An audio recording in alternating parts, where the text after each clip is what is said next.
কই তোমাকে আমি কালকে একটা কথা বলতে ভুলে গেছিলাম। আমি যে ঢাকাতে একটা চাকরির জন্য যে অ্যাপ্লাই করেছিলাম, আজকে সেটার ইন্টারভিউ আছে। তুহিন, তুমি সেই সেকেলেই রয়ে গেলে। আরে তোমার আবার চাকরির জন্য যেতে হয় নাকি? আমার বাবাকে বললেই তো হয়ে যাবে। তুমি এসব নিয়ে এত কথা বলো না তো। তার মানে আমি কি যাব না তাহলে? না, তুমি সোজা কথা ভালোভাবে বুঝো না। বুঝেই তো দিলাম।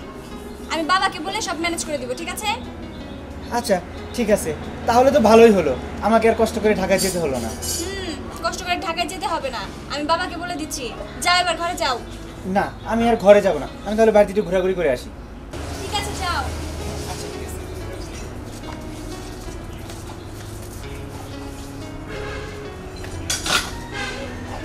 ভাবি, ভাইয়া কোথায়? তোমার ভাইয়া তো একটু বাজারে গেছে। কেন, কি হয়েছে? ও ভাবি, আমার যে স্কুলের বেতন দিতে হবো, প্রাইভেটের বেতন দিতে হবো, আমার খাতা কিনতে হবো, কলম কিনতে হবো। আরে বাবা, এসব নিয়ে তোমার এত চিন্তা করতে হবে না। আমি সামনের রবিবারে তোমার স্কুলে গিয়ে সবকিছু বুঝিয়ে দিয়ে আসবো, ঠিক আছে? আচ্ছা যাও। ভাবি।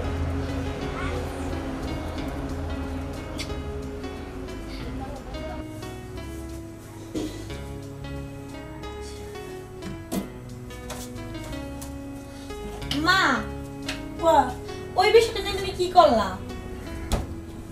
শুন, তোর ভাবির সাথে আলাপ করে দেখি। বাবার সাথে আলাপ করলে হইব? তাড়াতাড়ি করো। ওর সাথে আলাপ না করে আমি দিমু কেমনে করে? ওর কাছ থেকে তো টাকাটা আমার নিয়ে দেওয়া লাগবে। মা, 2 লাখ টাকা দরকার। এখন যদি 2 লাখ টাকা দেই, তাহলে ওরা জেলখানা থেকে মানুষ ছাইরা দিব। 2 লাখ টাকা? আর তুমি তো জানোই সৌদি জেলখানা কিরকম। বৌমা দিলে হইছে, আমি বৌমার সাথে একটু আলাপ করে দেখি, তারপরে তোর মা, তোমার কি মনে কয় ভাবি দিব টাকা? আমি একটু বুঝাই টুজাই কই। আচ্ছা ঠিক মা, তুমি যেমনি আছে বুঝে কও। আচ্ছা আচ্ছা।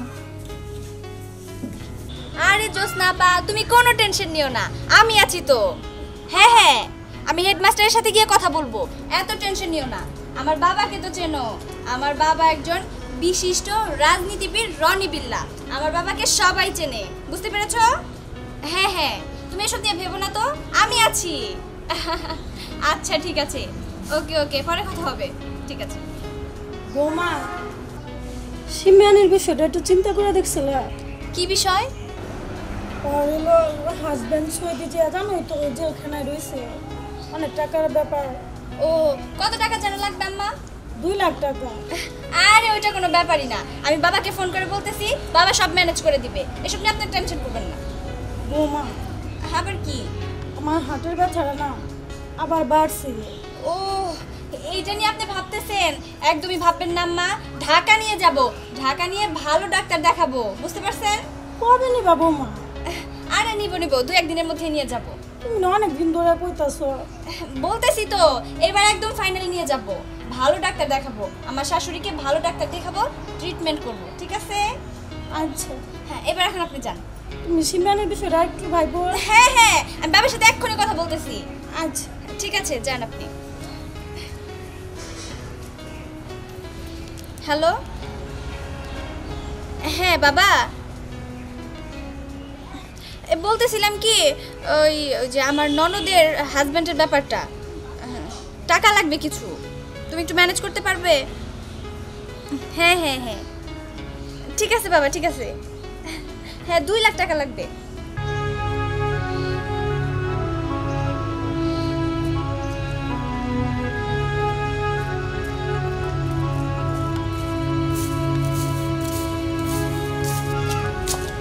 কিরে, কই যাস তুই?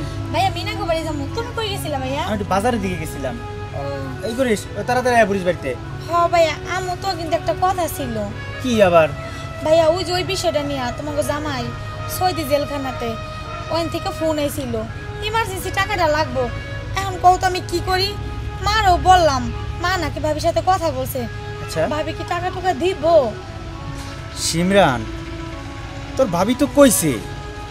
আর একটা জিনিস আমি বুঝি না, যে কোনো সমস্যায় তোর ভাবি খালি কয় আমি কইরা দিমুনি। এই যে দেখ আমার বিষয়টা, কোনো জায়গায় আমি চাকরি বাকরি অ্যাপ্লাই করলে সে জায়গায় আমি যখন যাব, ওই মুহূর্তে আমার বইলা বসে, আরে চিন্তা করো না, সব বিষয়টা আমি দেখে দিতেছি, আমি বাবাকে ফোন করতেছি, এই করতেছি সেই করতেছি। ওই যে মার দেখ, মেজর একটা সমস্যা হয়ে রয়েছে, সেই বিষয়টা নিয়েও ও বলতেছে আম্মা আপনি কোনো চিন্তাই করেন না, আমি সব বিষয় দেখতেছি। আচ্ছা ও তো সব বিষয় যদি দেখেই, আসলে কি সব বিষয়গুলো ও হ্যান্ডেলিং করতে পারবো? কি জানি ভাইয়া, আমার তো মাথায় কোনো কিছু কাজ করতেছে না। এখন তো বারবার ওইখান থেকে ফোন দিতেছে, এই টাকা তো আমার ইমার্জেন্সি লাগবো, কও তো আমি এই টাকা কই থেকে পাই? আচ্ছা শুন, তুই কোনো চিন্তা করিস না, আমি এক কাজ করি, তোর ভাবিরে আজকে ভালোভাবে জিজ্ঞেস করে দেখি যে আসলে এই বিষয়গুলো ও সমাধান করতে পারবো নাকি, না শুধু শুধু আমাদেরকে খালি বলেই যায়, একটু জানা দরকার। ঠিকই ভাইয়া, তুমি একটু যে ভাবির সাথে কথা বলো, নাহলে ওইখান থেকে কিছু হয়ে গেলে পরে জীবনকার জন্য আমি আমার জামাই হারামু।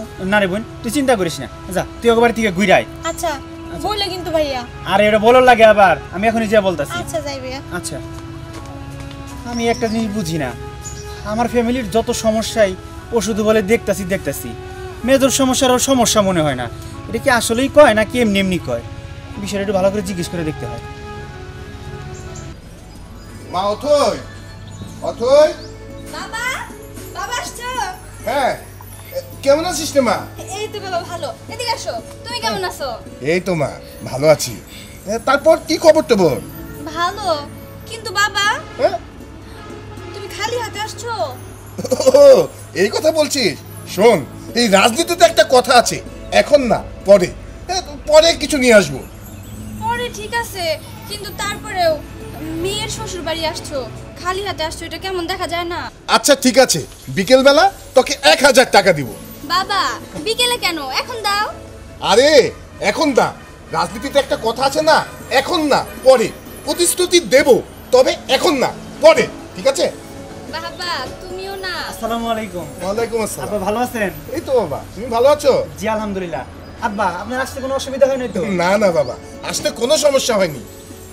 আচ্ছা বাবা ঘরে চলো। ঘরে? আরে না না, ঘরে যাব কেন? সর, আমরা এখানেই বসি।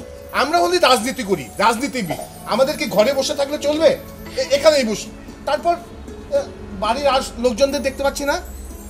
আমার শাশুড়ি মনে হয় ঘরেই আছে। মা, ও মা। আম্মা এদিকে আসেন। ওই তো আসতেছে বাবা। আসসালামু আলাইকুম বিয়াই সাহেব। ওয়ালাইকুম আসসালাম। কেমন আছেন বিয়ান সাহেব? আল্লাহর রহমতে ভালো আছি, আপনি ভালো আছেন বিয়াই সাহেব? আলহামদুলিল্লাহ, আমি খুব ভালো আছি। তা বিয়ান সাহেব, আপনার শরীর স্বাস্থ্য কেমন? এই তো মোটামুটি। বিয়ে আসেন ঘরের মন বসে। আরে না, ঘরে যাব কেন? আমরা হলাম রাজনীতিবিদ, আমাদেরকে ঘরের কোনায় বসে থাকলে চলে? আমাদের থাকতে হয় রাজপথে, যার কারণে বাইরেই বেশ ভালো আছি। মা, বিয়ান সাহেব, কি হলো কি হলো বিয়ান সাহেব? আম্মা? বুকের ব্যথাটা বাড়লো আবার। বুকের ব্যথা? আম্মা হ্যাঁ বৌমা, খুব খারাপ লাগতেছে। খুব খারাপ লাগতেছে। তুহিন, বিয়ান সাহেবকে ডাক্তার দেখাওনি? না ডাক্তার দেখাই নাই। আচ্ছা মা, ঘরে যে ওষুধটা রাখা আছে তুমি খাও নাই আজকে? না বৌমা না করছে, খাই নাই, বলছে ডাক্তার দেবা নিয়ে যাবো বলে। আরে রাখো তো, তোমার ডাক্তার দেখানি, তুমি ওষুধ দেখাইতে দাওনি কেন? ওষুধ খাইতে দিনে আমি ভাবছি ঢাকা নিয়ে ভালো ডাক্তার দেখাবো। আরে রাখো, তোমার ঢাকা নিয়ে ভালো ডাক্তার দেখানি, তুমি তো সেই কতদিন থেকে বলতেছো যে আমি ডাক্তার দেখাবো, এই করবো সেই করবো, কোনটা করতেছো? হ্যাঁ তুমি বুঝতেছো না, মা হচ্ছে অসুস্থ মানুষ, তাহলে তুমি এইভাবে ভাড়াইতেছো কেন?